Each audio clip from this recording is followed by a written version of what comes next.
Hello and welcome to our Veronica Mars review. I'm Paul, And I'm Dave. and this week we are discussing the episode Mars vs. Mars. This episode originally aired February 15th, 2005.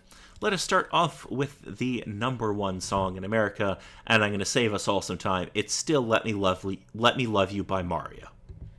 Yeah. Moving on to number one film in America, this one has changed. Any ideas what it could be?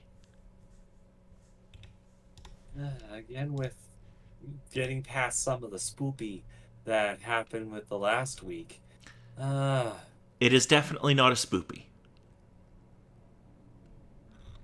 Again, nothing immediately jumps to mind for things that were released around that time. I think technically this is classified as a romantic comedy. It leaves me mildly concerned for the technically of what could supposedly not make it a technically for why it's not a romantic comedy. So I wouldn't call it a romantic comedy, but I think a fair number of people would. hmm. It has a great cast too. Okay. Any idea what it could be? Eh,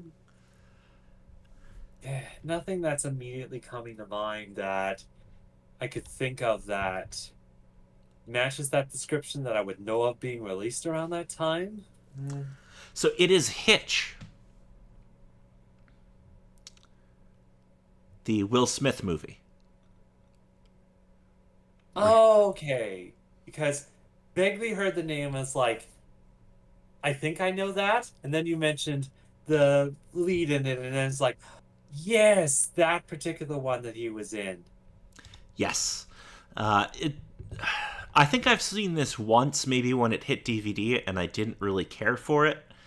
But you know, Yeah, especially with the case of says it's romantic comedy, and I can definitely somewhat see that from the vague little bit I can remember, but also kind of the case of there's probably some other things that people could argue within that particular film. yeah, it's got a good cast though. It's Will Smith, Eva Mendes, Kevin James.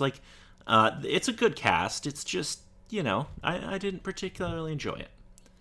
It kind of a marvelous sort of thing of it was one of the things that was there. It didn't exactly set the world on fire, but kind of enough to sit within general zeitgeist of general populace and whatnot, and not cause too much of a stir. Yeah, I mean it definitely made money, um, but Hmm. different strokes for different folks, I guess. So true. So, moving on to video games. Unfortunately, we don't have a lot this week, but we do have a couple of bangers. Yeah. So, starting off February 14th, the day before this episode aired, if you had a GameCube, you could go to the store and pick up a little game called Star Fox Assault. The last decent Star Fox game before they started re-releasing things. Yes, this isn't the one I particularly like, which is Star Fox Adventures, which I think is quite controversial, but Understandable. But it is also the case of I definitely remember this for having it and having a multitude of our friends come over to play the many shooting games that the game yes. had available to it. Yes. Also on February 14th, if you had a Nintendo DS, you could pick up WarioWare Touched. Ah, yes, continuing on with the WarioWare series and the craziness of the DS system.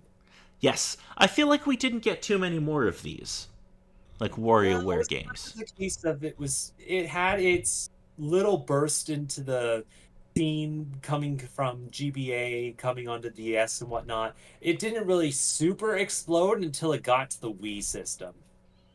Okay. Anyway, moving on to February 15th. If you had a PC, PS2, or Xbox, now I'm going to pronounce this correctly, but in North America, most people refer to it as Constantine. It's supposed to be pronounced Constantine. Or no, it's supposed to be pronounced Constantine, not Constantine. Okay, so supposedly Constantine, but Constantine is what most people called it. And Yes. sadly, I'm one of those people. I do apologize. I am uneducated. It's not a big deal. I just like to annoy people about it. So it is the tie-in for the Keanu Reeves film, which is really quite a good adaptation. No, I believe so, with what I can vaguely remember with watching the film and its particular concept. Yes, it was an adaptation of the Hellblazer comic, which is also very, very good, and people should read that because it's very good.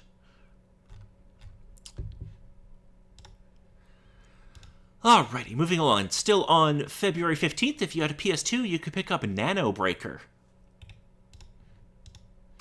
Oddly intriguing, but also a marvelous case of I have no idea what this is. It's some Konami game that I've never heard of. Most definitely seen nothing of it, especially around the time was rated M and never supposedly touched it. And quick glance at plot and other sorts of things. Cyber soldiers, cyborg soldiers, and other sort of particular stuff. So completely understandable, but yeah, absolutely nothing. And finally, on February 15th, if you had a PS2, you could pick up Xenosaga Episode 2 Jesuits von Gut und Böse. Yes. The marvelous case of when you had a stupidly, ridiculously huge game that you wanted to release, you had to release it on separate discs. Yes. Is this part of like the Xenoblade series, or is that different? It has its points and aspects with it, but it's a case of they're two series that run alongside each other, but I don't think they super connect aside from the one or two threads. Okay. Alrighty, well, that is it for video games. Let us get into the episode. So, we begin immediately after the previous episode, where we see Logan at Veronica's door asking for her help in finding his mother, Lynn, whom he believes is alive. Veronica agrees to help out. The next day in class, Veronica participates in a fun and unorthodox world history review with a teacher, Mr. Rooks, played by Adam Scott. However, the fun is disrupted when Carrie Bishop tells the teacher that she's not pregnant and he can have his key back. Veronica talks to the teacher, but he denies that he ever touched Carrie. Meanwhile, Wallace steals Carrie's school file while Veronica asks Duncan for the name of his practitioner or doctor. Wanting to find out what meds he is taking, Veronica angrily confronts Carrie about her lying. Veronica walks into Mars Investigations, where she learns that Keith has been hired by Carrie's parents, pitting father and daughter against each other. Later, Cliff McCormick fake interviews the woman who saw Lynn's suicide, and Logan blows up at her. Veronica visits Mr. Rook's home, where she finds out all the details of the parent-teacher conference a few months earlier. It was simply about grades on the midterm paper. However, Mr. Rooks does not have a lawyer for the hearing. Keith presents some increased evidence for his side to Veronica. Logan gives a tabloid newspaper to Veronica, which states that Lynn Eccles is still alive. Veronica interviews the woman who wrote the story, but the woman turns out to be a crazed fan. Logan is finally convinced that his mother is dead. Weevil tells Veronica that a freshman who says that Lynn Eccles jumped, and he has proof. Veronica talks to Mr. Rooks about his previous firing, which Keith attributed to sexual assault. Veronica tells Carrie about the fault in her story, that she was actually at a track meet the day that she claimed to have slept with Mr. Rooks. Veronica steals Duncan's medical records and finds out that Abel Kuntz shared a doctor with the Canes. At the school hearing, Mr. Rooks is acquitted after Carrie's text message evidence is debunked, after Veronica shows it is incredibly easy to create fake text messages. Veronica visits Mr. Rooks' house, where she notices several of the details that Carrie mentioned about his home. Veronica researches Duncan's medication, which she finds out is used to treat a form of epilepsy, which can also cause violent fits and memory blackouts. Duncan researches the winner of the extemporaneous speaking competition, a competition which Mr. Rooks was involved in, and Veronica later visits her. It turns out that a girl, Susan, was the one who slept with Mr. Rooks and that she is pregnant. However, Carrie tried to make her story known. Meanwhile, Weevil brings the freshman who talked about Logan's mom to Logan and Veronica. The boy was shooting a movie on a bridge and saw a body jumping from the bridge at 4:37 p.m., the exact time Lynn Eccles would have jumped. However, a few minutes later, Veronica notices that Lynn Eccles' missing credit card has been used. Later, Veronica sees that Mr. Rooks has resigned. Veronica talks to Abel Kuntz, and she reveals a key piece of information. Abel Kuntz is dying.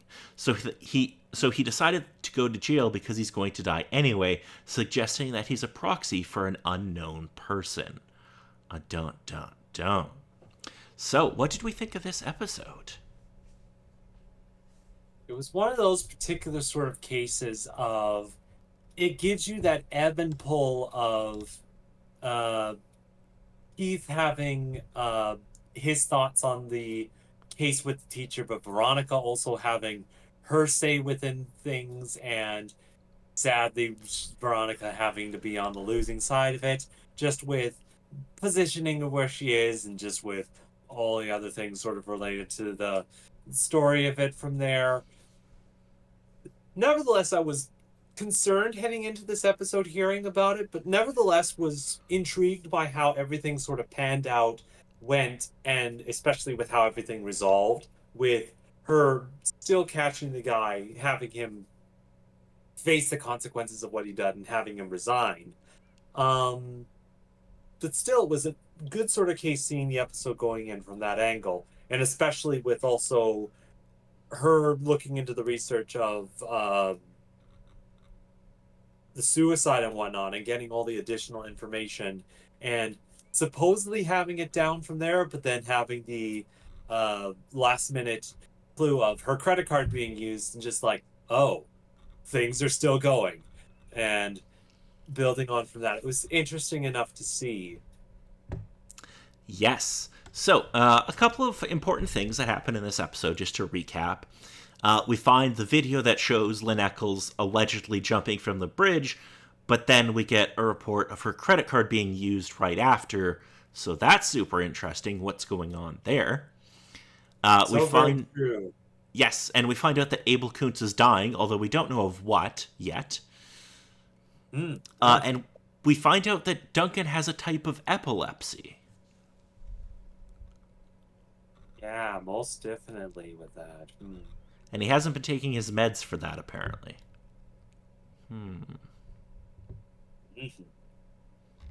Yes. I do like this episode because there's a bunch of, like, kind of different stories that all... They don't really intersect, but they're all kind of happening at the same time, and it's quite good.